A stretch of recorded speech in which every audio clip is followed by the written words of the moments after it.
Pearl beads use చేసి కడ చేస్తున్నాను. దానికి rhinestone kundans, eye pins, ఇంకా star beads, 8mm pearl beads use చేసి చేశాను ఇది కడ. దానికి ఐ పిన్ తీసుకుని ఒక స్టార్ బీడ్ వేసి రెయిన్ స్టోన్ కుందన్ ఎక్కించుకోవాలి. దానికి చుట్టూరుతో హోల్ ఉంటుంది రెయిన్ స్టోన్ కుందన్కి. తర్వాత మళ్ళీ ఒక స్టార్ బీడ్ వేసుకుని దాన్ని ఐ పిన్లో ఎండ్ చేసుకోవటమే. అలా కొన్ని చేసుకుని పక్కన పెట్టేసుకోవాలి.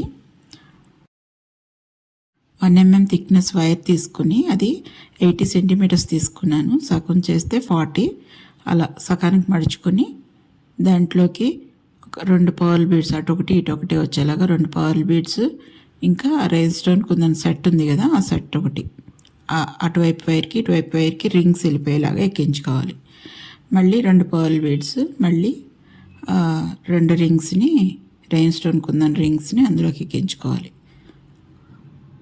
మళ్ళీ అలా ఆల్టర్నేటివ్ అనమాట. ఒక పర్ల్ బీడ్, ఒక రెయిన్ స్టోన్ కుందన్ అలా ఆల్టర్నేటివ్ కింద రావాలి. మొత్తం అదంతా ఎక్కించుకొని మనకి బ్యాంగిల్ ఎంత అవసరం అవుతుందో చూసుకొని దాన్ని బట్టి ఎక్కించుకోవాలి. అదైతే సైజు ముందే మనం కొలుచుకొని ఎక్కించుకుంటే బెటర్. వీటి మెటీరియల్ లింక్స్ని నేను డిస్క్రిప్షన్ బాక్స్లో పెడతాను, చూసుకోండి ఒకసారి. అలా ఆల్టర్నేటివ్ కింద మొత్తం ఎక్కించేసుకోవాలి. నా ఛానల్ని ఇంకా నా వీడియోస్ని ఎంతగానో అభిమానిస్తూ నన్ను ఎంతో ఎంకరేజ్ చేస్తున్నా మీ అందరికీ హార్ట్ఫుల్లీ థ్యాంక్స్ ఎ లాట్. ఏదైనా ఒక రౌండ్ టిన్ తీసుకొని దానికి వేసుకొని దాన్ని అలా నొక్కి గట్టిగా పెట్టుకుంటే రౌండ్ వస్తుంది. ఆ తర్వాత ఎండ్ వైర్స్ ఉన్నాయి కదా, అది ఇటు పక్కన పర్ల్లోకి పంపించేయాలి. అటు పక్కన ఒకటి ఇటు పక్కన ఒకటి 2 పర్ల్స్లోకి పంపించుకోవాలి. ఒకటి 2 పర్ల్లోకి, ఒకటి 3 పర్ల్లోకి పంపించాను నేను.